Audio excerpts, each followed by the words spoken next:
Bem-vindos ao 45 Graus. Neste episódio estou à conversa com Filipe Duarte Santos sobre alterações climáticas. O convidado é um especialista de classe mundial neste tema, tendo sido um dos revisores do relatório do painel intergovernamental para as alterações climáticas das Nações Unidas. É atualmente professor de Física jubilado da Universidade de Lisboa e preside ao Conselho Nacional do Ambiente e do Desenvolvimento Sustentável. Este é um tema que, como todos nós, tenho acompanhado e me tem preocupado desde mais ou menos o documentário do Al Gore, mas confesso que nunca me tinha debruçado a sério sobre as várias nuances da explicação deste fenómeno no contexto das ciências naturais e sobre as várias soluções possíveis para o resolver. Trazê-lo ao podcast foi por isso um ótimo pretexto para o explorar melhor e logo com o interlocutor deste nível. Espero que gostem. Muito bem-vindo ao podcast. Obrigado por ter aceitado o convite. Bom dia. Vamos falar de alterações climáticas, pelo menos. Eu estava a pensar há bocado e lembrei-me da introdução que eu fiz ao episódio que gravei com o Arlindo Oliveira sobre inteligência artificial, que eu me lembro de ter dito que aquele era provavelmente o tema mais importante que eu ia falar no podcast. Enganei-me, porque não era, claramente. Ou seja, acho que é difícil disputar a importância do tema das alterações climáticas hoje em dia, porque é um tema tão importante quanto o futuro da humanidade. Não é? Mais importante Claro que a inteligência artificial também tem essa importância, mas é mais um risco. E neste caso é uma certeza se não houver ação. O que é diferente do caso da inteligência artificial, que basicamente ninguém sabe o que é que vai acontecer. Não é? No fim pode não acontecer nada, ou pode haver a chamada singularidade ou outras questões relacionadas com isso. Exato. Mas enfim, isto só para fazer esta introdução que achei relevante. Este tema é um tema, lá está, ultra interessante e que eu acho que tem pelo menos 3 aspectos que é relevante falarmos. As causas e a explicação científica do fenómeno, o que está por trás dele. Depois, as soluções para corrigir o fenómeno. E, em terceiro lugar, aquilo que acaba, de certa forma, por ser o mais complexo de todos, podendo não ser lá na aparência, que é as dificuldades que existem para implementar aquelas soluções. E são dificuldades que têm a ver com constrangimentos políticos, mas também têm a ver com questões culturais e até com aspectos da psicologia humana que tornam difícil isto entrar na agenda a fundo. Mas, enfim, se concordar, eu começava pela ciência, digamos assim, por trás disto, porque é um lado que eu também acho muito interessante deste aspecto. Isto, no fundo, eu vou começar a explicar, fazer a minha explicação simplista do fenómeno. Isto tem origem, por aquilo que eu percebo, no facto de a Terra emitir e receber energia, recebe energia do Sol e emite energia que, entretanto, é filtrada, digamos assim, pela atmosfera. Não é? A atmosfera impede que ela saia toda e, no fundo, é isso que permite que haja vida. Não é? Até aqui estou certo, não é? Sim. O que aconteceu nas últimas décadas é que o primeiro lado da equação, o lado da energia que entra, não tem provocado um aumento da temperatura. Pelo contrário, acho que até a energia solar até diminuiu marginalmente. Sim, tem variações. Portanto, no mínimo ficou mais ou menos constante, quer dizer, oscilou. Exatamente. Muito pequenas. Exatamente. E o outro lado da equação, o lado daquilo que sai, é que foi alterado pela emissão de gases com efeito de estufa. Exatamente. Especialmente dióxido de carbono, mas não só. Exatamente. Não só, já lá vamos. É o que passa a acontecer com isto, e este aspecto eu acho interessante, não é completamente evidente, é que esta discrepância depois faz com que esta discrepância entre o que entra e o que sai, digamos assim, este déficit, né? Exatamente. Faz com que, ou excedente, dependendo do ponto de vista, faz com que... É um excesso, no fundo. É um excesso, não é mais um excedente do que um déficit. Faz com que a temperatura do planeta depois vá aumentando até reequilibrar, né? No fundo, reequilibrar estas duas parcelas. Exatamente, é isso. Está certo? Está certo aí? É isso mesmo. E há um fenómeno aqui muito interessante que eu acho que não é intuitivo, que é o aumento da temperatura, né? O aumento que ocorreu nas últimas décadas até aqui e que vai acontecer, tem que ver não diretamente com a variação da concentração de dióxido de carbono, mas com este desnível. Ou seja, o mero facto do desnível persistir, mesmo que ele não aumentasse, não é? O mero facto de ele persistir faz com que a temperatura vá aumentar até este reequilíbrio. Haver um reequilíbrio. Exatamente. Um equilíbrio, no fundo. Ou seja, mesmo que nós no fundo o meu ponto é, eu acho que isso é importante, mesmo que nós corrigíssemos, é um bocado como em economia o déficit e a dívida pública, não é? Mesmo que eu agora passasse a ter um déficit equilibrado, ou por outro, um orçamento equilibrado, o mero facto da dívida ser elevada tem o efeito beneficioso. E neste caso, o planeta até pode parar de acrescentar concentração de dióxido de carbono, mas o facto de haver aquele desnível faz com que continue a haver... Exatamente. Há uma resposta lenta. Exatamente. Eu acho isso interessante e, no fundo, as causas disto são o consumo de combustíveis fósseis, não é? A produção de cimento e a destruição das florestas. Aquilo que eu não sei e não consigo encontrar é qual é a proporção entre estas causas todas. Ok. Mas já agora Diga. Enfim... Corrija-me. Não é corrigir, mas simplesmente complementar aquilo que disse. Estamos a falar do balanço energético na atmosfera. E estamos a falar de que a nossa atmosfera tem gases com efeito estufa, não é? Enfim, desde sempre, e que são muito bem-vindos, são muito importantes. Exato. Porque se nós não tivéssemos gases com efeito de estufa na nossa atmosfera, e os principais são o vapor d'água, o dióxido de carbono, o metano, o óxido nitroso. Se não tivéssemos gases com efeito de estufa na atmosfera, a temperatura média à superfície, em lugar de ser 15 graus Celsius, que é efetivamente a temperatura que resulta de fazer uma média enfim, ao longo do ano para todas as estações meteorológicas, a temperatura média é 15 graus Celsius, em vez de ser 15 graus Celsius, era menos 18 graus Celsius. Portanto, os gases com efeito de estufa foram fundamentais em toda a história da vida, em toda a história da evolução da vida, que começou há cerca de 3.800 milhões de anos. E, portanto, a presença de gases com efeito de estufa da atmosfera é muito importante. Agora, o que acontece é que, se nós aumentarmos essa concentração, a temperatura tende a aumentar. Se nós baixarmos a concentração, a temperatura tende a diminuir. E isto é uma coisa que está muito bem estudada, estabelecida. É chamado efeito de estufa. Foi descoberto por Joseph Fourier, está a ver, no século XIX, um matemático e físico francês. Ele não sabia bem o que era ainda a radiação infravermelha, porque quando falou e disse muito bem que nós recebemos energia do Sol sob forma de radiação eletromagnética, e depois emitimos, a Terra emite, quer dizer, a quantidade de energia que entra tem que ser igual à quantidade de energia que sai, mas a energia não tem a mesma natureza, quer dizer, aquela energia que entra é sobretudo no visível, no domínio do visível, é a radiação visível, ao passo que a que sai é sobretudo no domínio do infravermelho, não é? Que é uma radiação que nós não vemos, mas que agora, com as novas tecnologias, é um elemento essencial. É ver à noite, não é? Os soldados americanos, e não só, têm aqueles óculos, não é? Que lhes permite detectar a radiação infravermelha.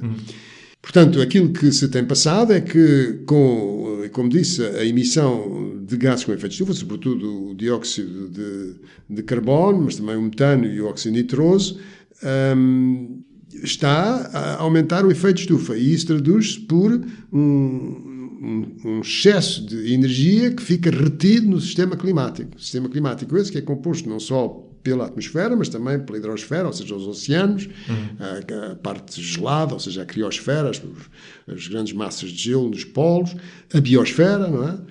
E a litosfera também, enfim, os continentes, mas enfim, os mais importantes são a atmosfera, a hidrosfera, portanto, os oceanos, e a biosfera. Portanto, no passado, o nosso planeta teve períodos em que a concentração do CO2 era muito mais elevada do que é agora. Exatamente. Atenção.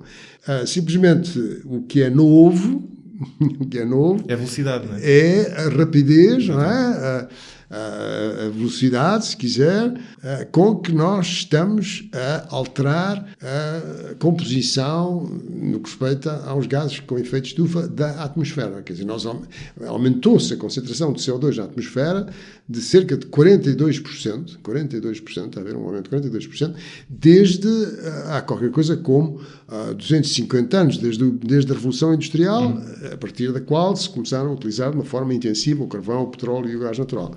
Portanto, a humanidade está a fazer uma experiência de geofísica com o seu querido planeta enfim, nós não conhecemos ainda bem todas as consequências, porque o sistema climático é um sistema que é complexo, como referi há pouco, tem não só a atmosfera, mas os oceanos. É difícil conhecer os oceanos, porque é através da oceanografia, que é uma ciência cara, porque é preciso navios, não é?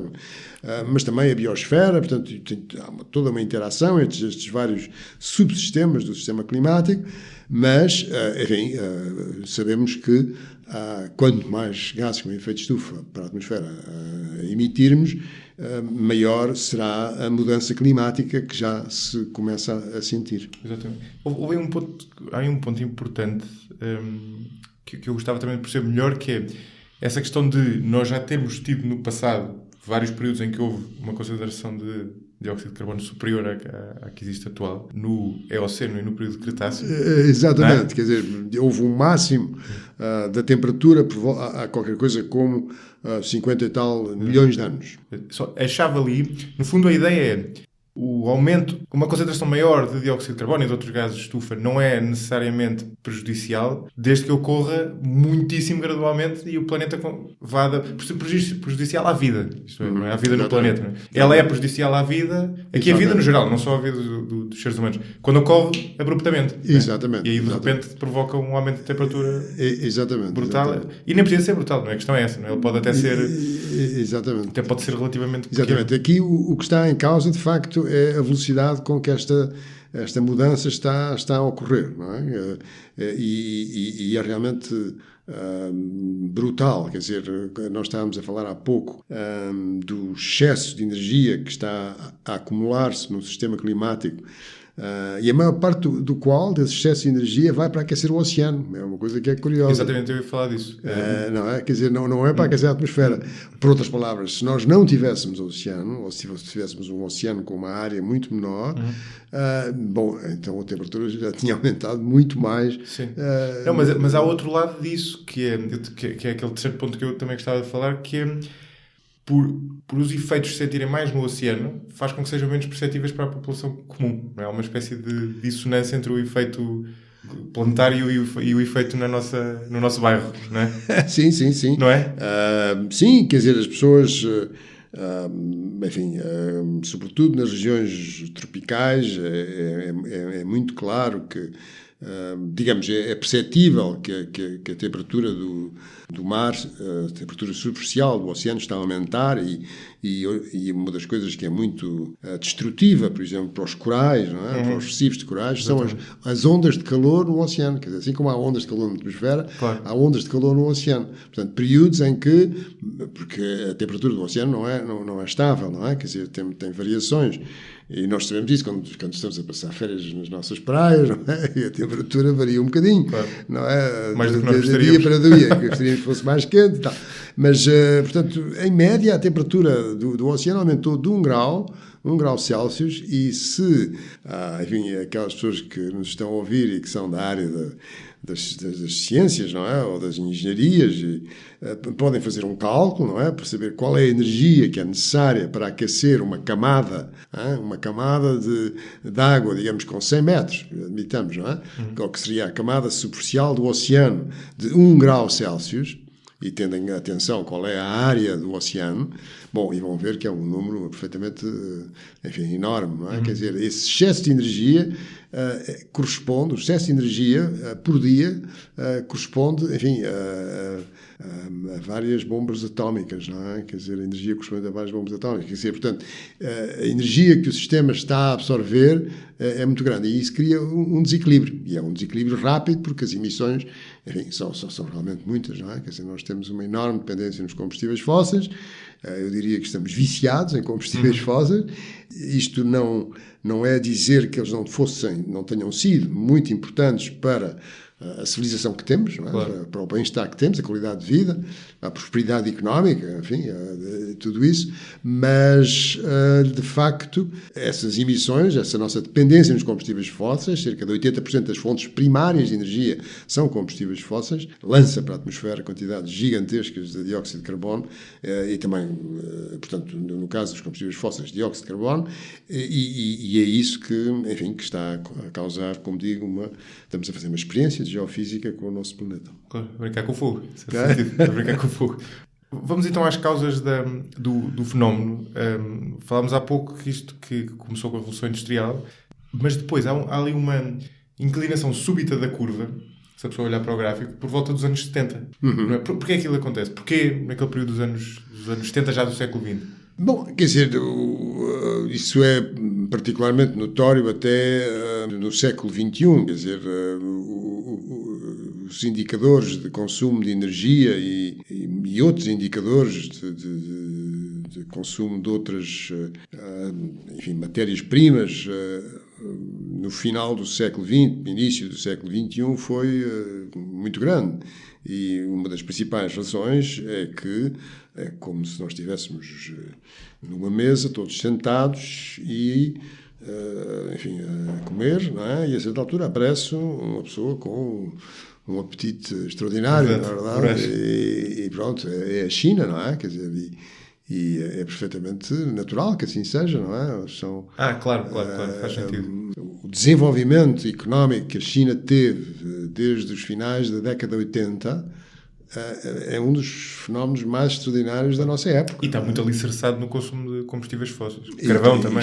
Está completamente alicerçado. Quer dizer, agora a China está a utilizar mais as energias renováveis, mas a China cresceu desde o Deng Xiaoping, não é? Desde esse período, portanto, finais da década de 80, cresceu o crescimento do seu produto interno bruto foi da ordem de, enfim, 10%, não é? Quer dizer, variou, mas está a ver o que é durante, portanto... Cumulativamente todos os anos. Exato, a década de 90, a década de 2000 a 2010, quer dizer, são...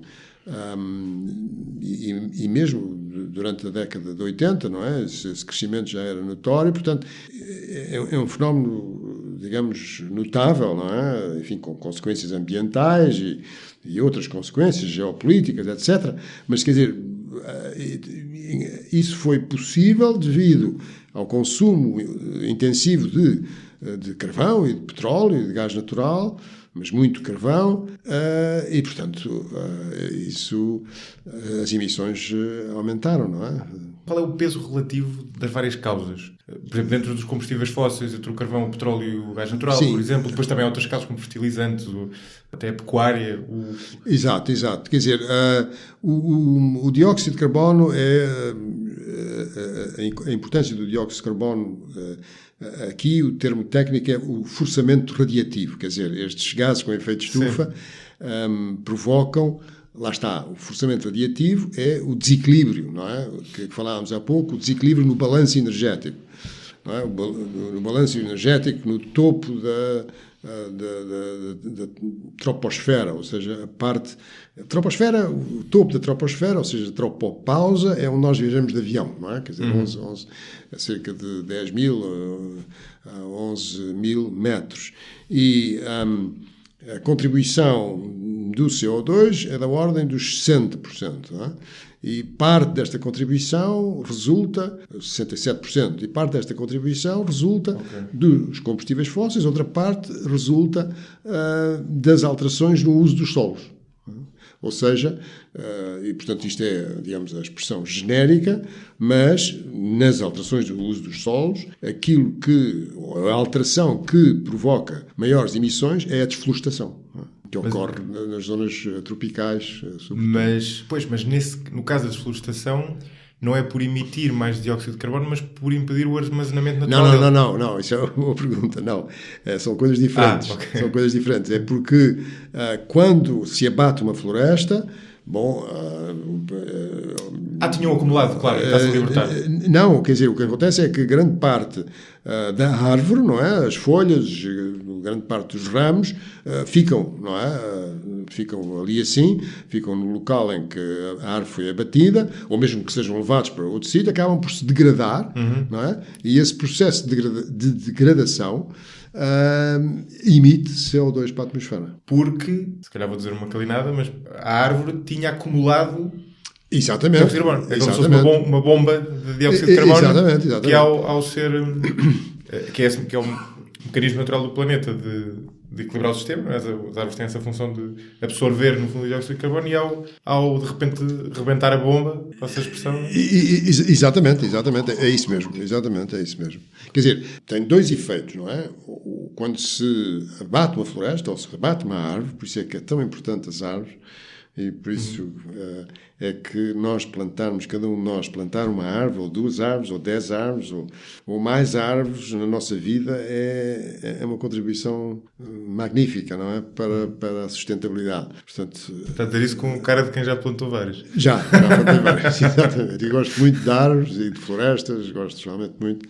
E fico muito impressionado, enfim, com aquilo que se tem passado em Portugal no que respeita aos focos florestais. Mas, portanto, quando se abate uma floresta ou uma árvore, o que acontece é que, por um lado, parte daquela matéria orgânica vai-se decompor e vai emitir dióxido de carbono para a atmosfera e deixamos de ter um sumidor. Está a ver? Um sumidor, ou seja, deixamos de ter ali uma máquina, não é? Que retira o CO2 da atmosfera e que o incorpora na matéria orgânica da árvore, não é? Claro. Sim, esse lado é muito interessante. Não tinha percebido isso até esta conversa. Já valeu a pena. Porque, no fundo, os dois acontece simultaneamente o efeito de nós, de repente, é como se derramássemos pelo chão aquilo que tínhamos estado a pôr no caixote de lixo durante anos e, ao mesmo tempo, tiramos o caixote de lixo. E, portanto, o lixo futuro passa aí para o chão. Exatamente. Tem 2 efeitos perversos, não é? Digamos, neste contexto. Isso é curioso. Então, e o efeito da... Há um efeito que eu não sei se é, quer dizer, que é real, mas cuja materialidade, digamos assim, cuja significância, não sei se é mito ou realidade, que é o efeito do metano provocado pelos gases das vacas. Houve aí um documentário aqui há uns anos, chamado Cowspiracy, que falava muito nisso, e era muito apologista até do vegetarianismo, mas mais com essa base, até mais do que com a base normal do vegetarianismo, tem que ver ou com motivos de saúde ou com motivos de empatia, digamos assim, pelos animais. E na altura eu achei aquilo curioso, mas fiquei sempre na dúvida. E no outro dia até falar com um amigo meu, desta conversa que nós iríamos ter, ele fez-me logo essa pergunta que eu próprio já tinha tido. Qual é a relevância daquilo na verdade? Não, quer dizer, de facto, o metano é uma parte do problema, uma parte significativa. Em termos de forçamento radiativo, não é tão importante como o dióxido de carbono, mas está a seguir. E o metano, a molécula de metano, é uma molécula que tem maior capacidade do que a molécula de dióxido de carbono para absorver radiação infravermelha. Não é? Estamos sempre aqui a falar de absorver radiação infravermelha. Mas atenção, há uma coisa que também as pessoas por vezes, enfim, é importante salientar, é que uma molécula absorve radiação infravermelha, está sempre a absorver e a emitir, não é? Está sempre a absorver e a emitir. Mas quer dizer, o metano é muito eficiente a absorver e a emitir radiação infravermelha, mais do que o dióxido de carbono, e então diz-se, então porquê é que o metano não é mais importante do que o dióxido de carbono? Por 2 razões. Uma é porque a quantidade de metano que é emitida, apesar de tudo, é menor que a do CO2. Exato. E a outra razão, que também é muito importante, é que a molécula de metano permanece relativamente pouco tempo na atmosfera. Portanto, o tempo de residência da molécula de metano na atmosfera é relativamente curto com o dióxido de carbono. O que é que acontece? Quer dizer, o metano acaba por ser absorvido, não é? Acaba por ser decomposto, mas o CO2 é muito mais difícil de desaparecer da atmosfera. Como é que o CO2 desaparece da atmosfera? Portanto, como é que ele é? Quais são os sumidores do CO2? São principalmente 2, precisamente as florestas, não é? Através da fotossíntese. Exatamente. E a dissolução no oceano. Portanto, o CO2 está permanentemente a ser dissolvido na água do mar, mas depois há CO2 que sai, quer dizer, é um processo dinâmico. Agora, quando nós aumentamos a pressão, ou seja, a concentração de CO2 na atmosfera, há mais CO2 que entra no mar do que sai, está a ver? E isto tem uma consequência também muito importante, é porque quando o CO2 se dissolve na água, gera um ácido. Eu ia falar disso. E esse ácido acidifica, que é um ácido carbónico, acidifica os oceanos. E isso é, novamente, uma problemática. Eu ia falar desse ponto que é importante e até essa acidificação até pode não ser, em termos absolutos, especialmente elevada, mas é o suficiente para provocar a morte de uma série de espécies, não é? Exatamente. Sobretudo nos recifes de coral. Os recifes de coral estão, enfim, eu estou a medir as palavras que estou a dizer, mas os recifes de coral estão praticamente condenados. Não quer dizer que não haja, não restem, não vão restar alguns recifes de coral aqui e acolá, em certas zonas do mundo, mas, por exemplo, na Austrália, os recifes de coral estão... grande bacia de coral. Great Barrier Reef. Né? E as razões são essencialmente três. São a temperatura do oceano, não é? A temperatura do oceano, as ondas de calor no oceano, portanto, o aumento da temperatura, a variabilidade. A variabilidade, quer dizer, as ondas de calor são muito causam morbilidade, ou seja, causam nas pessoas e até podem causar a morte, não é? Portanto, os humanos são vulneráveis às ondas de calor na atmosfera, os recifes de coral são vulneráveis às ondas de calor no oceano e também à acidificação. E outra razão ainda são os ciclones tropicais, que agora são mais intensos e que, enfim, quando vem um ciclone tropical, enfim, a violência das ondas, não é? Destrói, não é nada bom para um recife de coral. Ok, estou a perceber. Um efeito de... Isso é curioso, ou seja, há o efeito da variação da temperatura, um efeito da volatilidade da temperatura, ou seja, fenómenos mais extremos. Exatamente. E depois quase um efeito mais físico direto, quase extrínseco, não é? Das próprias correntes e do oceano. Exato. E há outro efeito no oceano também, julgo, que tem que ver com... Está relacionado com aquilo que falávamos há pouco, com o facto dos oceanos terem, no fundo, uma série de gases, entre os quais o metano, e que, pelo aumento da temperatura, também se libertam. Não sei se estou a explicar isto bem. Certo, é isso mesmo. Quer dizer, há chamados hidratos de metano. Quer dizer, isso passa-se no oceano e também se passa em terra. Portanto, há grandes quantidades de metano que estão na plataforma continental, ou seja, nós temos a costa e depois há uma parte da batimetria, ou seja, a profundidade, não é? Varia ao princípio lentamente e depois normalmente vai-se para profundidades muito grandes, mas nessa parte em que é perto da costa, nas regiões do Ártico, existem grandes quantidades de hidratos de metano, e esses hidratos de metano estão estáveis. Porquê? Porque a temperatura do Oceano Ártico é relativamente estável, mas se a temperatura começar a subir, e está a subir, bom, a certa altura aquilo fica instável e esse metano começa-se a libertar. É uma coisa que é bastante difícil de medir, há poucas medições, é uma fonte de energia até, não é? Quer dizer, porque é muito metano que lá está depositado, mas se aquele metano começar a ser libertado de uma forma incontrolada, temos, enfim, um problema adicional, não é? E também no chamado permafrost, não é? Porque nas regiões do Ártico o Sol tem água, não é? Como aqui também, enfim, quando temos uma seca, o Sol tem menos água, mas, enfim, depois deste mês de março que tivemos, o Sol ficou com muita água em Portugal. Lá também tem água, mas simplesmente a água está gelada, não é? Quer dizer, portanto, porque a temperatura é inferior a 0 graus Celsius e estando gelada é como se fosse um sólido, está a ver? E o que é que as pessoas fazem? Constroem as suas casas nesse permafrost. E a certa altura o permafrost, devido ao aumento da temperatura, começa deixa de ser perma, começa a fundir, não é? Começa a derreter e a casa começa-se a torcer toda e enfim, fica toda inclinada, não é? Ou pode mesmo cair, se for assim, enfim. De maneira que aí também, nesse permafrost, está preso bolhas, não é? Quer dizer, no fundo, é o CO2 e o metano, está preso nesse permafrost, e quando ele derrete... Ficaram armazenados. Pois isto é um fenómeno que...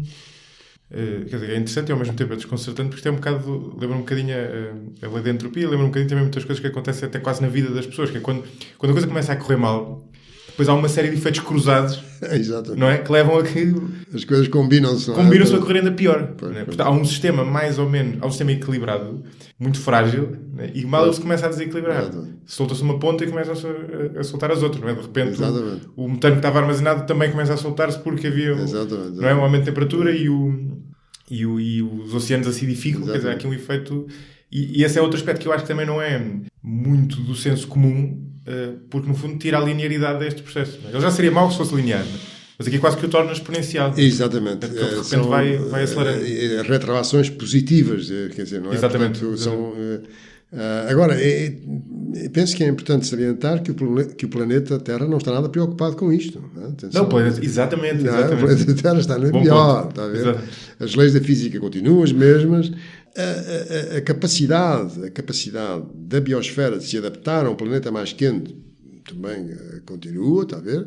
Agora, nós que, enfim, estamos habituados a este tipo de clima, estamos habituados a que, de um momento para o outro, o nível médio do mar não suba de 1 metro ou de 2 metros, não é? Estamos habituados a não ter ondas de calor como há na Índia, em que o asfalto começa a derreter nas ruas, ou como nos Estados Unidos, em que os aviões, a certa altura, não podem levantar voo porque não há sustentabilidade suficiente, não é? Porque como a temperatura é muito elevada, a densidade, não é, do ar é muito baixa e, portanto, os aviões têm dificuldade, os pequenos, não é, têm dificuldade em levantar voo.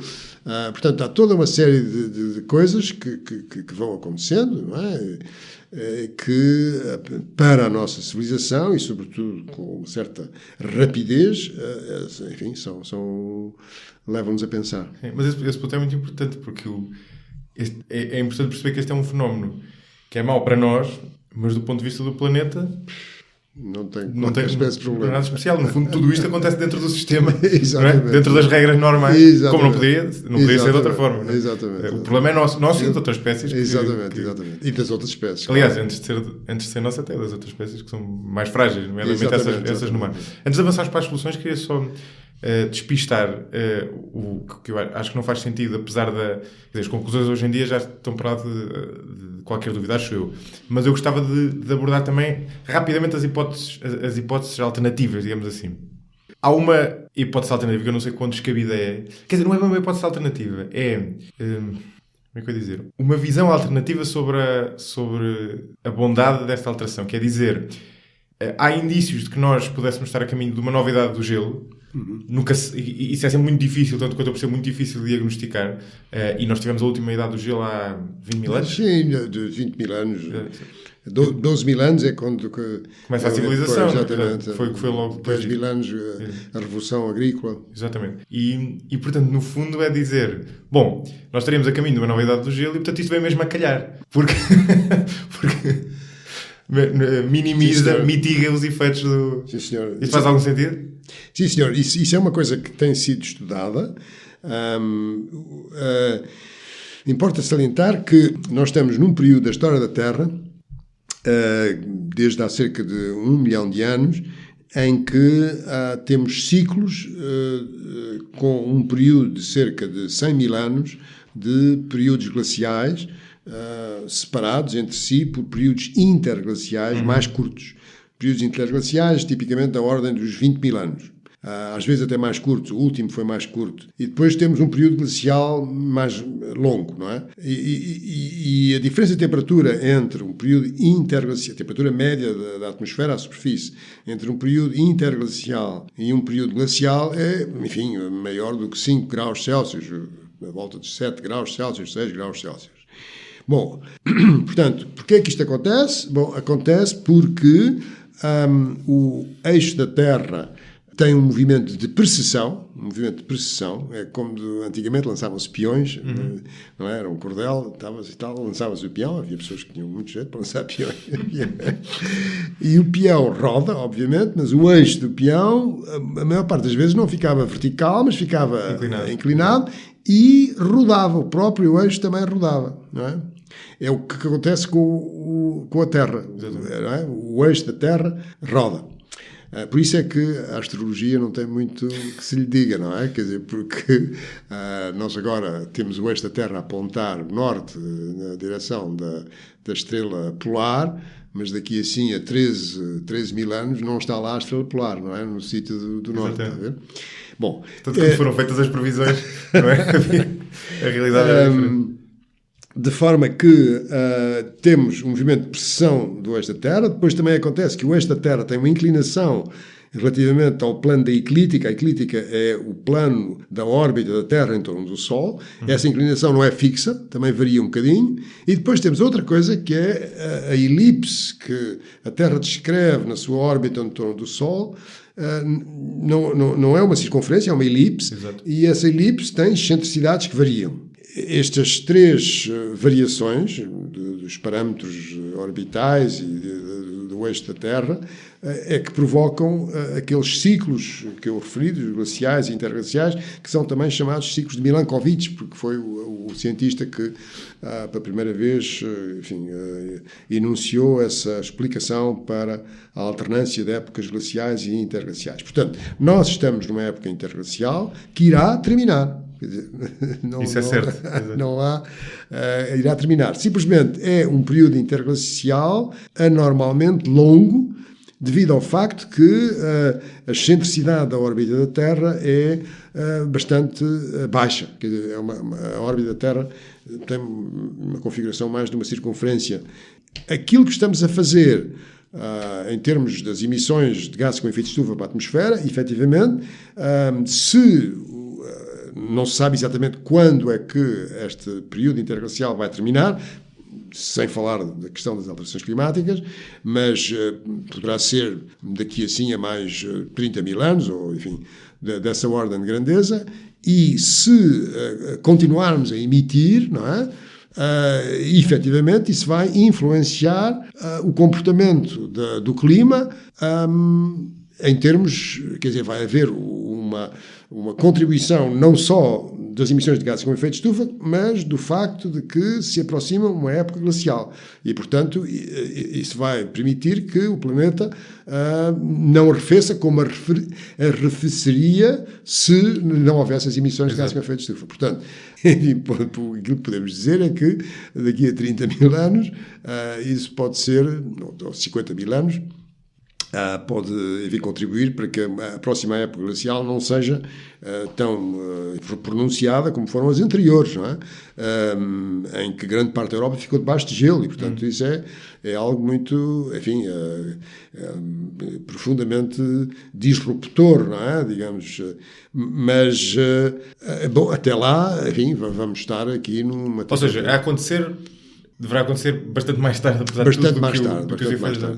Isso, entretanto, quer dizer, numa visão mais ou menos otimista, e já vamos às soluções, mas se nós conseguirmos encontrar soluções para este problema, elas depois também nos poderiam ajudar na versão inversa, mas quer dizer, uma vez aprendendo a manusear o fogo, dá para usar para os dois lados, exatamente numa altura desse género em que as temperaturas estivessem a descer e nós quiséssemos, pelo contrário, que elas subissem. Sim, nós podemos imaginar isso, mas as energias que estão em jogo são muito grandes. Não é? São de uma magnitude muito maior. Grandes. E só para terminar este capítulo, digamos assim, hoje em dia há alguma escola reputada, quer dizer, alguma universidade, algum cientista reputado ainda que, no mínimo, não esteja totalmente convencido das alterações climáticas, ou eu vi um número de 98%, salvo erro. 97%. 97% de cientistas que já estão de acordo. Quer dizer, existe alguém credível, pondo a coisa nestes termos, ainda no mundo que não aceita ou pelo menos tenha dúvidas? Bom, repare, as alterações climáticas têm, digamos, duas componentes. Uma componente é o tal efeito de estufa de que falámos, e negar o efeito de estufa, claro. Negar que estamos a aumentar a concentração dos gases com efeito de estufa na atmosfera, é uma coisa que se mede em todos os sítios, mede-se ali no aeroporto. Não é? A minha pergunta era, no fundo, tem a ver com a ação do homem, não é? Exato. A causalidade entre a ação do homem. Agora, o que acontece é que, portanto, o aumento da concentração dos gases com efeito de estufa provoca um aumento da temperatura. Simplesmente, qual vai ser esse aumento da temperatura, suponhamos, quando se duplica a concentração? Duplica. Eu falei de um aumento de 42%. O valor antes da Revolução Industrial era cerca de 290 partes por milhão em volume, agora estamos em 410. Portanto, 280, o dobro é 560, portanto ainda estamos longe de duplicar. Mas as contas normalmente fazem-se é duplicando a concentração relativamente ao valor pré-industrial. Qual é o aumento da temperatura que é causado por isso? Bom, para calcular esse aumento da temperatura tem que se ter em conta não só, digamos, o efeito direto do efeito de estufa, do aumento do efeito de estufa, como efeitos indiretos. Efeitos indiretos, por exemplo, No Ártico, nós temos uma enorme extensão de gelo flutuante, portanto, o gelo marítimo, não é? Gelo que flutua. E isso serve de espelho, não é? Quer dizer, exatamente, a eu nem falei radiação disso há solar. pouco. Exatamente. E se esse gelo oceânico está a derreter em grande parte, isso é uma coisa que se sabe através dos satélites, através do comportamento dos esquimós, enfim, quem quiser lá ir, portanto, está a derreter. De maneira que o espelho é mais pequenino. O espelho é mais pequenino, significa que reflete menos radiação, porque a radiação é mais absorvida pela água no estado líquido. Então, isso aumenta a temperatura da água. Aumentar a temperatura da água, aumenta a temperatura da atmosfera. E, portanto, na região do Ártico, a temperatura, em vez de aumentar, a temperatura já aumentou 1 grau, globalmente, 1 grau Celsius, mas na região do Ártico aumentou já mais de 2 graus, está a ver? Portanto, é uma retroação positiva. A maior parte das retroações são positivas. Há uma que se pode pensar que seja negativa, que é, aumentar a temperatura, aumenta a quantidade de vapor d'água na atmosfera, então provavelmente também aumentam as nuvens. Ao aumentar as nuvens refletem mais a radiação. E isso é um assunto que tem sido muito estudado, pode ter aspectos de retroação negativa, mas uma retroação negativa que nós conhecemos bem, mas que não tem a ver com o próprio sistema climático, tem a ver com outra interferência que estamos a fazer sobre o ambiente, que são as emissões de dióxido de enxofre para a atmosfera, nas centrais térmicas, por exemplo, agora na China, não é?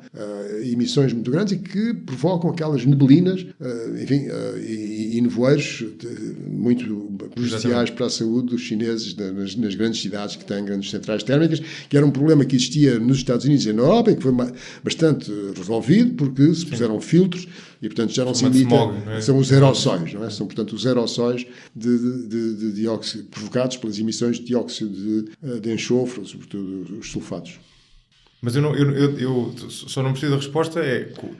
Portanto, apesar de tudo, ainda há não há uma certeza absoluta, o que permite que haja pessoas que não tenham, que não concordem em absoluto com o, não, quer dizer, com o impacto, com a dimensão do... Não, o que eu quis dizer com isto é o seguinte, é que no que respeita ao efeito de estufa, é bastante, eu diria, enfim, incompreensível, não é? Do ponto de vista da ciência, que se negue, porque o efeito de estufa é uma coisa muito bem conhecida e tem a ver uma evidência, com, sim, não é? Com o balanço energético. E é conhecida a equação, não é? Simplesmente exatamente, é tudo muito conhecido, é a lei da radiação de Planck, que é uma lei que é fundamental para nós construirmos os telemóveis que toda a gente usa, portanto, está a ver, é a mesma coisa que a gente dizer que o telemóvel é uma bruxaria, porque nós não acreditamos no efeito de estufa e então não conseguimos explicar como é que um telemóvel funciona, não é? Portanto, esse aspecto. Mas depois vem a complexidade toda do sistema climático quando nós temos em conta as retroações positivas e negativas. De que eu dei um exemplo positivo no gelo do Ártico e um negativo, que era as... portanto, aí há incertezas, mas, enfim... negar que as emissões de dióxido de carbono provenientes dos combustíveis fósseis estão a provocar uma alteração climática é uma narrativa que, enfim, não é a narrativa da ciência, portanto, que é, por outras palavras, dizer que isso não provoca uma alteração climática é uma narrativa que nós encontramos, enfim, na net, com relativa frequência, mas está muito longe da narrativa da ciência. Claro, exatamente. E já vamos a esse aspecto também interessante. Em relação às soluções para este problema, este é um problema, apesar de tudo, cuja repercussão pública é relativamente recente. Acho que o tema começa a descolar no início dos anos 2000, basicamente. Depois há aquele documentário muito conhecido, depois, obviamente, descola rapidamente, lentamente, o que é, em certo sentido, compreensível. Quer dizer, é indesejável, tendo em conta a gravidade do problema, mas é compreensível porque estas coisas demoram a entrar na agenda. Depois temos os acordos de Paris, dos quais o Trump, entretanto, saiu ou quer sair, que tem subjacente limitar o aumento da temperatura a 2%, não é? Que é, apesar de tudo, significante. Dos quais já aumentou 1. Dos quais já aumentou 1, exatamente. Só falta 1.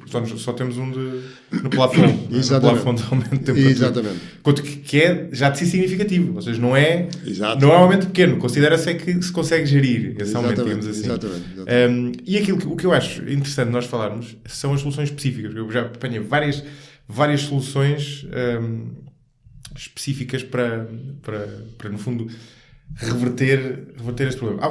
Há um ponto que eu acho interessante e não é... acho que não é também do senso comum, é que para conter este aumento a 2%, não basta parar de aumentar a concentração de dióxido de carbono, mas é preciso revertê-la.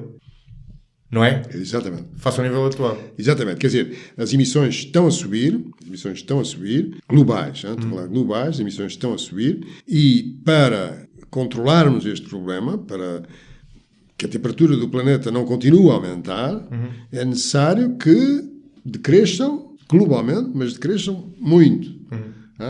Portanto, é preciso atingirmos um máximo e depois começarem a descer. Exatamente.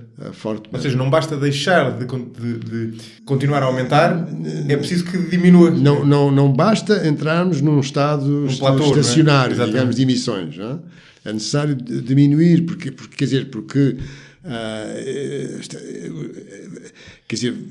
porque ao emitir, grande parte desses gases permanecem na atmosfera, está a ver? Claro. Não é? Quer dizer, é aquilo que falámos há pouco no início, eles estão lá. O mero facto de existir um excedente, um excesso, faz com que o efeito continue a propagar-se. É? Suponha que era uma coisa que nós emitíamos, mas que passado uma semana desaparecia. Exato. Está a ver? Era diferente, podíamos entrar num estado estacionário, mas isto não, quer dizer, o CO2 permanece na atmosfera durante centenas de anos, está a ver? Uma parte é absorvida logo, quer dizer, se formos fazer uma fogueira aí, o CO2 que é libertado pode ser absorvido por uma planta que estiver ali próxima, mas a maior parte das moléculas vão dar voltas e voltas à Terra e só vão ser absorvidas passados e o metano? O metano mais rapidamente. Okay. Pois é, eu acho que esse é um ponto muito importante. Depois, há várias soluções para, no fundo, capturar CO2, né? E diminuir essas emissões de CO2. Eu encontrei muitas diferentes, eu não sei, na sua opinião, quais são as mais viáveis? Das soluções? Sim. Bom, a mais importante, penso eu, é nós fazermos uma transição energética, está a ver? Nós temos uma grande dependência nos combustíveis fósseis e aquilo que é importante dizer que, penso eu, é dizer que quando nós fazemos a combustão de 1 kg, digamos, de carvão, isso emite mais CO2 para a atmosfera, ou quando nós produzimos uma certa energia através do carvão, emite-se mais carvão para a atmosfera se formos gerar a mesma quantidade de energia através da combustão do petróleo ou através da combustão do gás natural. Portanto, as emissões são maiores para o carvão, depois menores para o petróleo, menores ainda para o gás natural. Portanto, se nós conseguirmos diminuir significativamente o consumo de carvão no mundo, isso já é uma coisa muito positiva. E depois teremos que diminuir o consumo de petróleo e de gás natural. Esta seria, enfim, a coisa mais racional para fazer. Agora, é realmente um esforço muito grande, porque, como disse, 80% das fontes primárias de energia a nível mundial continuam a ser fósseis. De maneira que é realmente um desafio muito grande e há países que estão a fazer um percurso, enfim, neste sentido, de fazer uma transição energética. A União Europeia tem feito alguns países da União Europeia, mas na União Europeia nem todos os países, enfim, estão igualmente motivados para esta, digamos, transição, e a União Europeia é, enfim, aquela região do mundo onde estas problemáticas têm sido mais... enfim, as pessoas têm tido uma ação climática, não é? No sentido de reduzir as emissões. Reduzir as emissões, o nome técnico é mitigação. Mas noutros sítios do mundo não é assim. Enfim, os Estados Unidos é o outro exemplo, no outro extremo. Portanto, os Estados Unidos consideram que é essencial para o desenvolvimento da América, o desenvolvimento económico da América, manter a América, let's make America great again, que é essencial continuarem a explorar e a consumir combustíveis fósseis como se isso não tivesse qualquer espécie de efeito sobre o planeta. Isso também é a conjuntura política atual, não é? Mas a questão das energias renováveis tem que ver com, lá está, a mitigação da emissão. Exatamente. Mas não é também necessário capturar gases de estufa, nomeadamente dióxido de carbono, diretamente do ar? Ou seja, ir lá diretamente buscá-los? Ora bem, então isso é aquilo que entra num tipo de ação a que se dá o nome genérico de geoengenharia. E aí há coisas muito variadas. Mas,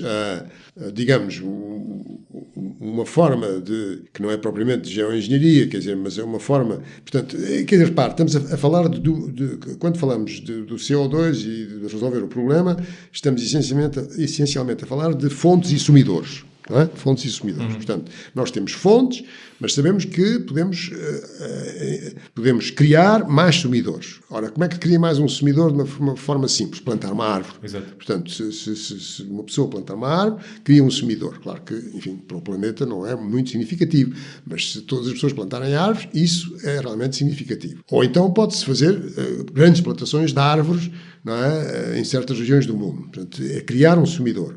Agora, isso é uma medida, não é? Outra medida é evitar que haja emissões, não é? Portanto, falei de um sumidor, agora evitar que haja emissões. Como é que a gente evita que haja emissões? Por exemplo, fazendo a captura do CO2 numa central térmica a carvão e depois enterrando o liquefaz-se o CO2 e enterra-se o CO2. Portanto, isso já é uma forma de geoengenharia. É uma espécie de árvore artificial. Não, isto por enquanto é simplesmente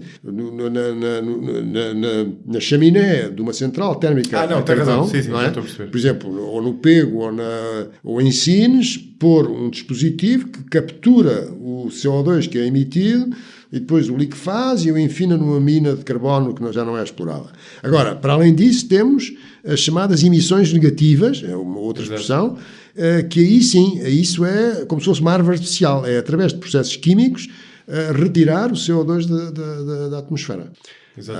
E isso é uma coisa que, para cumprir o Acordo de Paris, e tal como as coisas estão a passar a nível global, porque é um problema global, está a ver? Exato, claro. Não basta a União Europeia ter um comportamento excelente, porque, enfim, o problema é global. Portanto, e tal como as coisas estão a passar atualmente, muitas pessoas consideram que vai ser necessário irmos para a via da geoengenharia, ou seja, da captura do CO2 da atmosfera por via química. Mas depois há outras soluções, mais, enfim, que eu diria talvez mais próximas da ficção científica, mas de qualquer modo enfim, o objetivo é sempre o mesmo, não é? De travar o aquecimento global, que é a gestão da radiação solar. Exato. Solar Radiation Management. E então, uma solução é nós pormos lá longe no espaço uma sombrinha, na verdade, assim como antigamente, não é? As senhoras, quando estava muito calor, levavam uma sombrinha, não é? Nos dias de verão, com muito calor. Bom, então a Terra põe uma sombrinha, não é? Entre a Terra e o Sol, bem calculada e tal, e portanto recebemos menos radiação solar e o planeta arrefece. Mas como é que a sombrinha na prática seria? Que é uma espécie de satélite ou é uma espécie de gás? Não, há um ponto entre o Sol e a Terra em que, portanto, há um equilíbrio entre a força gravitacional da Terra e do Sol e, portanto, pode-se lá colocar. Outra hipótese Desculpe interrompê-lo, só para tentar perceber concretamente, para mim e para quem não está dentro deste tema, qual seria o aspecto da coisa? Quer dizer, estamos a falar de quê? Não, isso não tinha assim um aspecto muito visível, sequer. Isso não. Mas é uma espécie de uma placa? Sim, exatamente. Era isso? Não, exatamente. Mas tinha que ser gigantesco. Sim, tinha que ser grande, evidentemente, tinha que ser grande. Outra hipótese era colocar refletores, não é? Refletores em órbita, satélites, está a ver? Não é? Em órbita que refletissem a radiação solar. Também já se pensou, tem-se pensado coisas, enfim. Lembra-se dos Zeppelin, não é? Que havia na Primeira Guerra Mundial. Exatamente.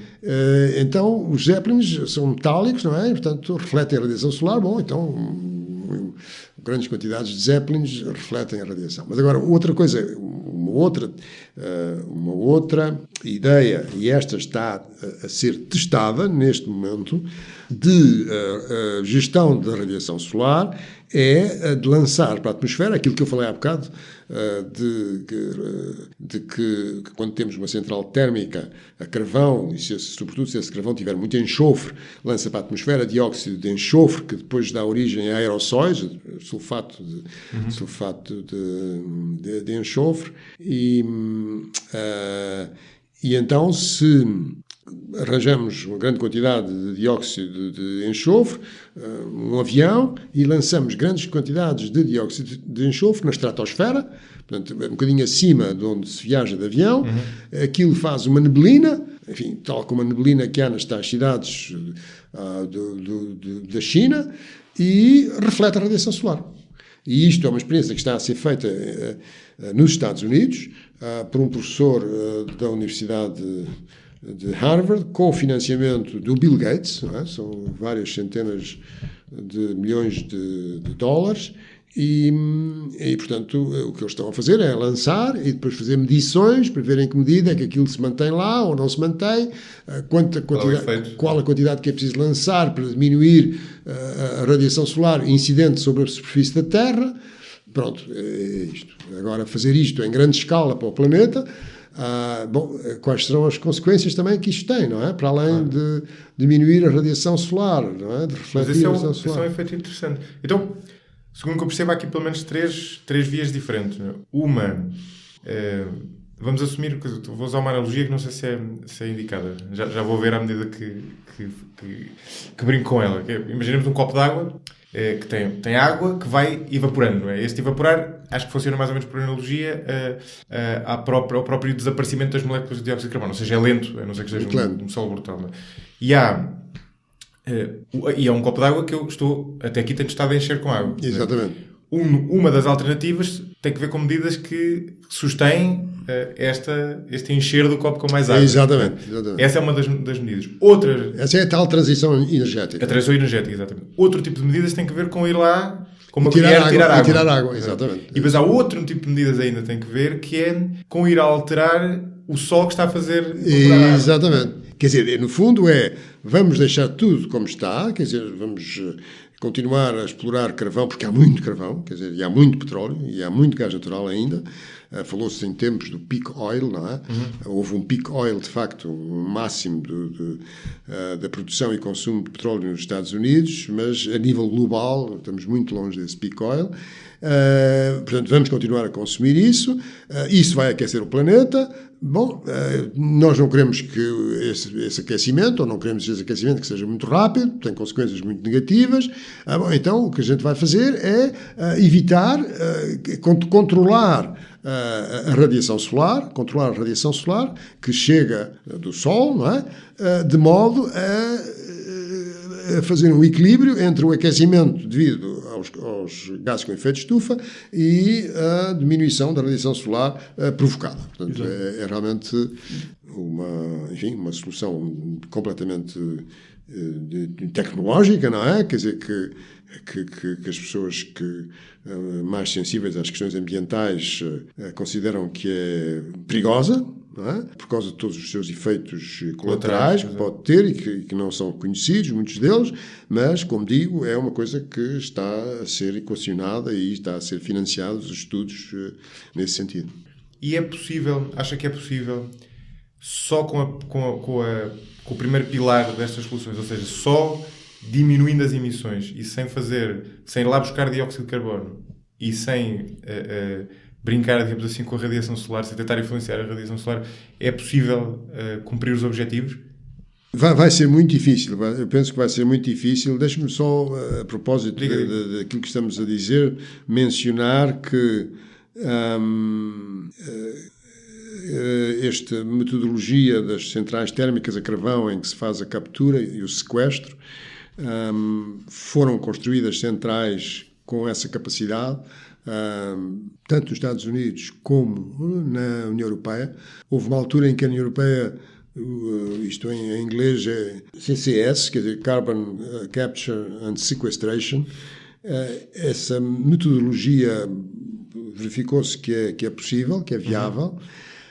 Simplesmente, e a central está lá, na Alemanha e também nos Estados Unidos. A União Europeia até pensou fazer um protótipo destas centrais em vários países da União Europeia, e Portugal levantou o braço e estava interessado. Então, porque é que isso não se fez? Bom, não se fez porque depois, para construir a central térmica com estas características, não é? Em que o CO2 não ia para a atmosfera, mas era sequestrado, era capturado e depois sequestrado e enfiado numa mina, isso ia aumentar o preço da eletricidade gerada nessa central. Claro. E não há investidores para fazer isso, está a ver? Porque as pessoas não estão dispostas a pagar a eletricidade mais cara. Tem que ser subsídio, provavelmente. Mas quer dizer, isso não se... Sim, ainda não se materializou, isso acontece. Agora pensa-se que se poderá, em vez de utilizar esta metodologia da captura e sequestro para as centrais térmicas, fazer isso para a biomassa. Exatamente, também apanhei isso. Exatamente. Para a biomassa. Portanto, para responder à sua pergunta, se apenas a transição energética vai ser suficiente para não ultrapassar 2 graus do Acordo de Paris, eu penso que será muito difícil. É possível, é inteiramente possível. Era preciso que os países se organizassem e fizessem o investimento necessário para fazer esta transição energética, portanto, conseguirem utilizar mais as energias renováveis. As energias renováveis têm a grande vantagem de que, uma vez feito o investimento necessário para a sua infraestrutura, não é? O custo baixa imenso, não é? Tem um efeito, está a ver, em relação à economia, é muito diferente de termos carvão ou petróleo, porque carvão ou petróleo estamos sempre a gerar emprego, a gerar emprego para os mineiros e para as pessoas que estão nas centrais térmicas, etc. Ao passo que temos uma central solar, bom, temos lá os painéis, não é preciso fazer mais nada, enfim, a manutenção envolve, portanto, está a ver, é uma problemática um bocadinho semelhante, com muitas diferenças, à inteligência artificial, está a ver, porque diminui o emprego, mas o custo... Desculpa interromper, é um setor muito intensivo em capital, o setor do... É intensivo em capital, mas... Ou seja, tem pessoas, mas comparativamente com outros setores não é... Não é tanto, exatamente. Mas entre ter pessoas e não ter pessoas, o custo político está em ter pessoas, claramente. É isso para dizer que não... Exatamente, mas quer dizer... Em termos de emprego, não é? Mas de qualquer modo, essa transição era uma transição que ia gerar muito emprego, está a ver? Mas... Não é transição, mas não depois no steady state. No steady state, menos. Portanto... Enfim, quer dizer... Ou seja, é possível, mas é difícil. É difícil, exatamente. Mas a minha dúvida em relação a isso é que se eu só estou a diminuir as emissões, o excedente, o excesso que está na atmosfera mantém-se. Ele só vai diminuir se eu só estou a diminuir as emissões e não vou lá buscá-lo, ou não vou alterar a equação, não é, com aquela questão do Sol. Ele só vai diminuir, só vai atenuar-se pela, não sei qual é o termo, obsolescência, no fundo pela morte, falta a melhor expressão, das moléculas de gás de estufa, não é? Ou estou a ver mal? Não, tudo depende da curva de crescimento das emissões de gases com efeito de estufa, está a ver? Portanto, o que nós temos para controlar o problema é que as emissões globais estão a aumentar, estão a subir, têm que passar pelo máximo e depois têm que decrescer fortemente, está a ver? Têm que decrescer da ordem de mais de 50% até 80% nos próximos 20 anos, 30 anos, está a ver? Pois, portanto, é altamente difícil de fazer. É realmente uma encomenda muito difícil. Exato. Depois, na prática, isso tem uma série de dificuldades. É certo que há o caso positivo do chamado buraco do ozono, que se conseguiu resolver. Comparado com isto, é um exemplo de sucesso. É, exatamente. Eu lembro de ser miúdo e era o que se falava era o buraco do ozono. Aliás, lembro-me até de um belo dia ter dado para mim a pensar, então o buraco do ozono, o que é que lhe aconteceu? Nunca mais ouvi falar. E depois percebi que tinha sido... Pronto, ele na altura ainda não estava resolvido, nem está fechado, digamos assim, aos dias de hoje. Está bem encaminhado para estar fechado. Exatamente. Agora, este fenómeno tem... E como disse no início, esse era um aspecto que eu também queria falar, porque acho é muito interessante discutir também, embora tenha outras, já estamos num terreno completamente diferente, que é, politicamente isto é muito difícil, tem sido muito difícil levar este comboio, politicamente, por várias razões, algumas das quais têm a ver com a ignorância pura de pessoas, e mesmo em Portugal tivemos, aliás, esse é um exercício curioso e pouco abonatório para quem disse isso, ir ver, sei lá, há 10 anos, o que algumas pessoas escreviam até em colunas de opinião relativamente a este tema, e pessoas inteligentes, ou digamos opinion makers relativamente consensuais. Depois temos outro fenómeno para além disso e que está ligado a este que tem sido muito prejudicial, a questão da onda de populismo com o Trump nos Estados Unidos, que tem associado uma espécie de anticientificidade, não sei qual é o termo certo, não é?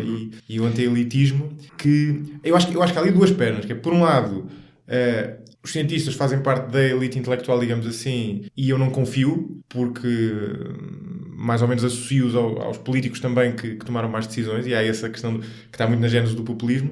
E depois há outra questão paralela, mas que não deixa de estar relacionada, que tem que ver com a profusão das pseudociências e de explicações alternativas e simplistas, que depois é fácil, se eu acredito que as farmacêuticas andam todas numa teoria da conspiração para me cobrar medicamentos mais caros e os médicos não me resolvem o problema, quem resolve é tomar um homeopático, e por aí em diante, é muito fácil convencerem-me de que aqueles tipos que andam a dizer que as alterações climáticas são reais, na verdade não sabem do que estão a falar, ou estão propositadamente a enganar-me. Não é?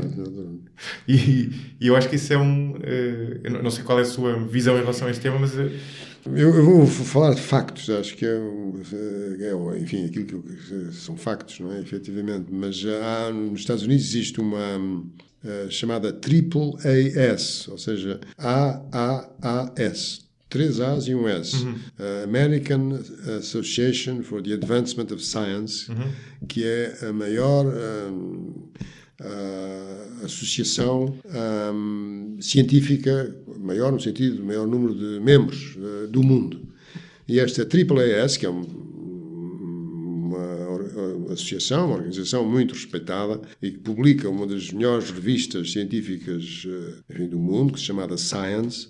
Portanto, a AAAS tem afirmado que há uma tentativa de diminuir a ciência e de não utilizar as evidências científicas na formulação das políticas públicas, e que há pouco tempo organizaram marchas pela ciência, não só nos Estados Unidos, como através do mundo.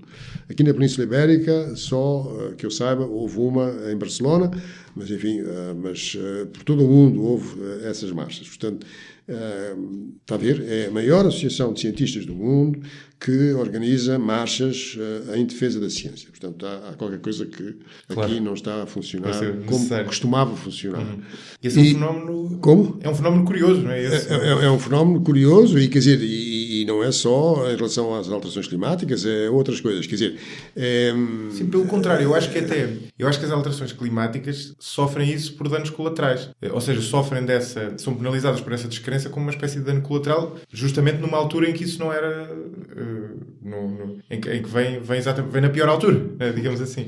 Mas para responder ainda neste aspecto enfim, essa situação de populismo, não é, que se vive em certos países e de verdades alternativas e tudo isso, há uma coisa que eu gostaria de dizer que é o seguinte, é que a economia não tem estado a crescer, não é? Nos países com economias avançadas não tem estado a crescer como crescia no passado, não é? Quer dizer, como crescia depois da Segunda Guerra Mundial. E portanto, digamos, aquilo que resultou desse período, não é? Desde o final da guerra até aos anos digamos, de 90, finais dos anos 80, foi a convicção de que o crescimento económico nos nossos países ia ser robusto, enfim, acima de 3%, 4%, a prosperidade económica ia aumentar, o bem-estar ia aumentar, enfim, a capacidade de consumo também ia aumentar, enfim, tudo isso, não é? E efetivamente, o que acontece é que nos Estados Unidos não foi isso que aconteceu. Efetivamente, isso traduziu-se também por um aumento brutal das desigualdades.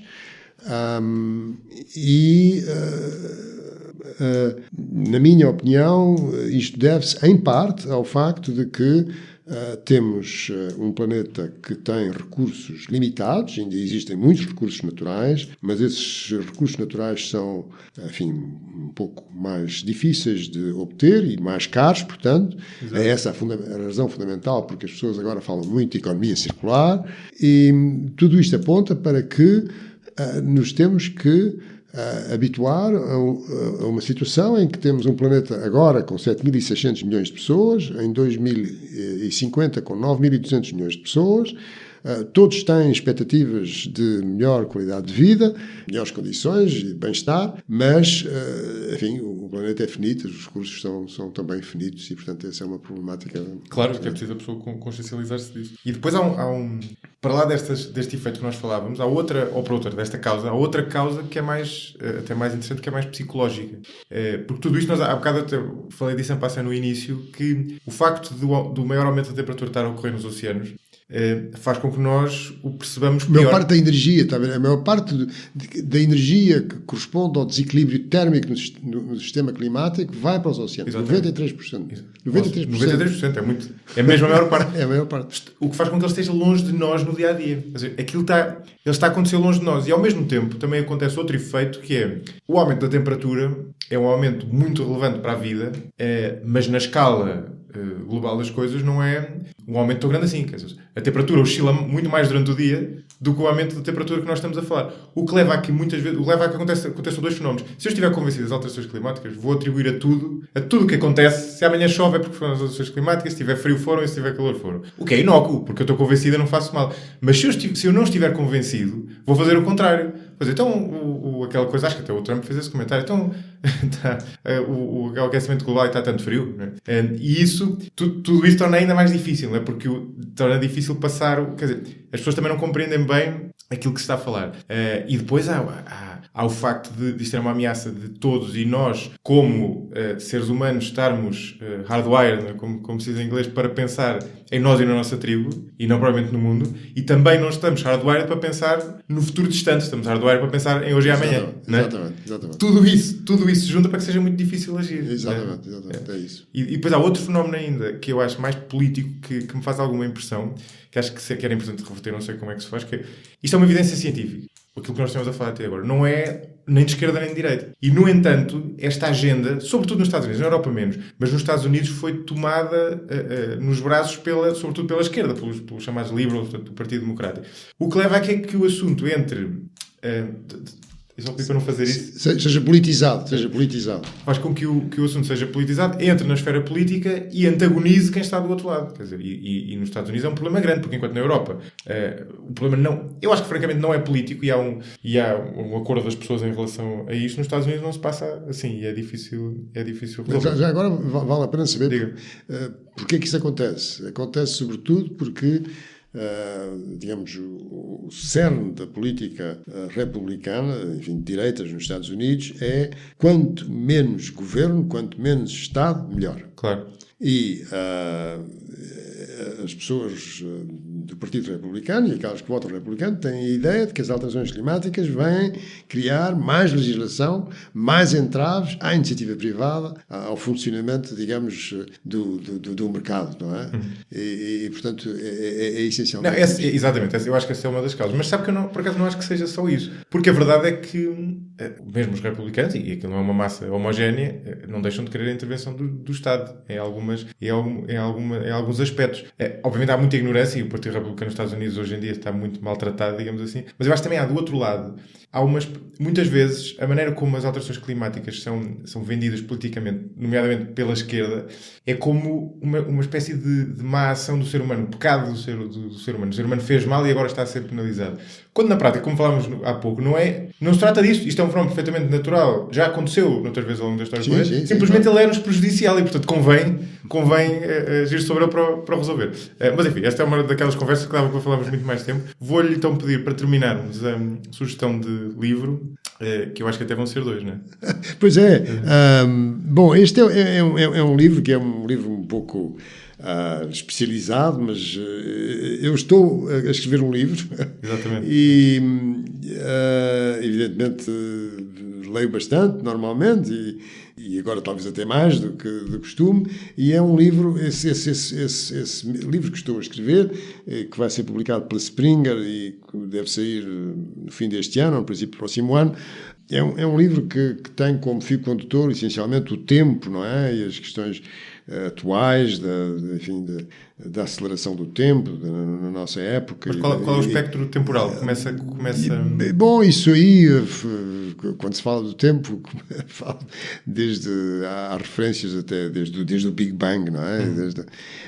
Mas uma das partes em que falo é sobre um dos assuntos que abordo é a questão das representações gráficas, ou seja, do pensamento simbólico, quando é que ele surgiu na humanidade, e isso, um tema que me interessa muito é o tema das pinturas rupestres do período pré-histórico na Europa e noutros locais do mundo, e este livro é um livro que aborda a questão da interpretação das pinturas rupestres, as pinturas feitas nas paredes das grutas na Europa Ocidental, sobretudo, enfim, aquelas em Espanha, Altamira, em França, Chauvet e Lascaux, e chama-se Art et Religion de Chauvet à Lascaux, que o autor chama-se Alain Testard, e é um livro em que ele procura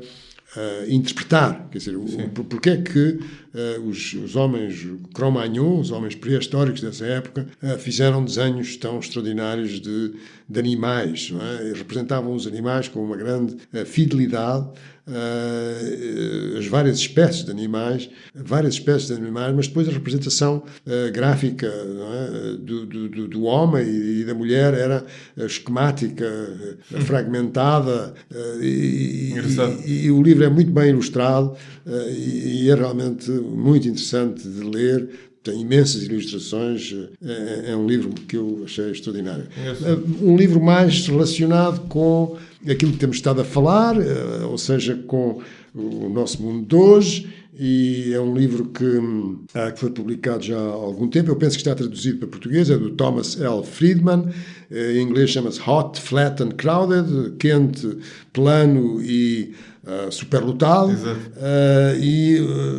Enfim, o tema do livro é justificar, a tese é porque é que o mundo precisa de uma revolução verde e como é que nós podemos renovar o nosso futuro global, ou seja, as questões da sustentabilidade, e entre as quais se inclui, evidentemente, conseguir que o planeta Terra não se torne, enfim, inóspito devido às alterações climáticas. Pois, exato, aquilo que estivemos a falar. Ótimas sugestões.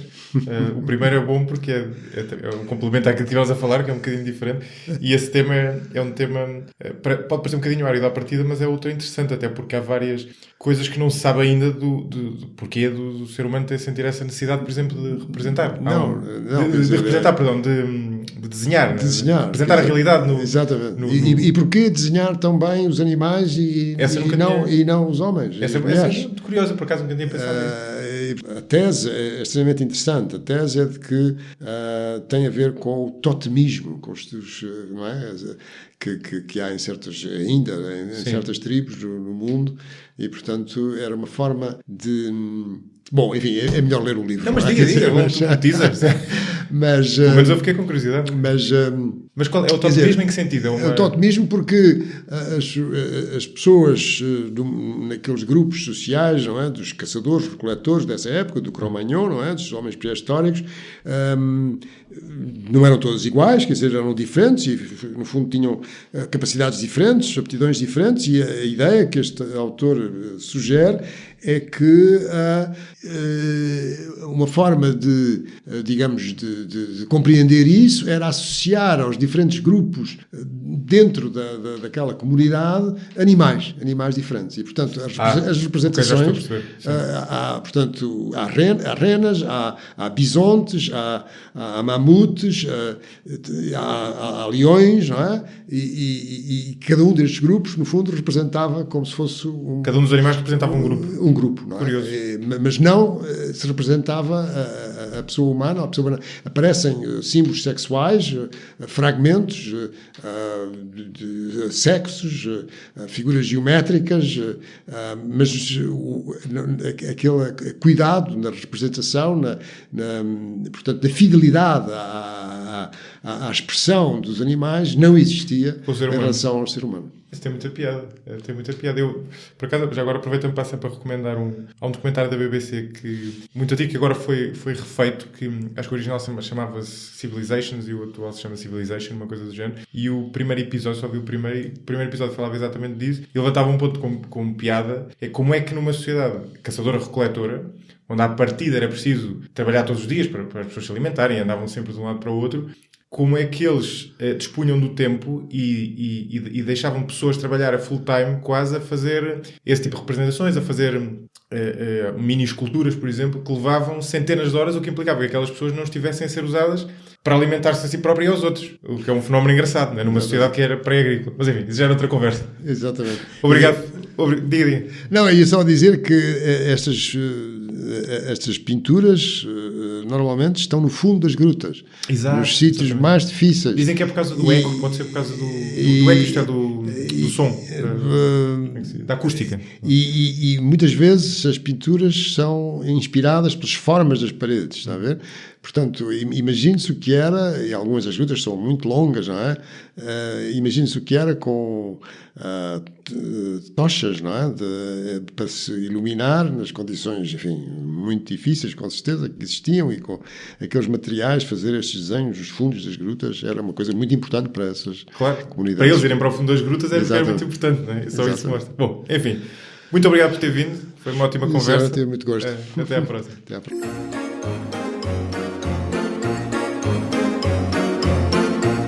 Tem gostado do 45 Graus? Nesse caso, não deixem de seguir a página do podcast no Facebook e, se utilizarem iOS, de o avaliar no iTunes. Para além disso, não hesitem em enviar questões ou sugestões de convidados, são sempre bem-vindas e é muito bom saber o que vai na cabeça de quem ouve.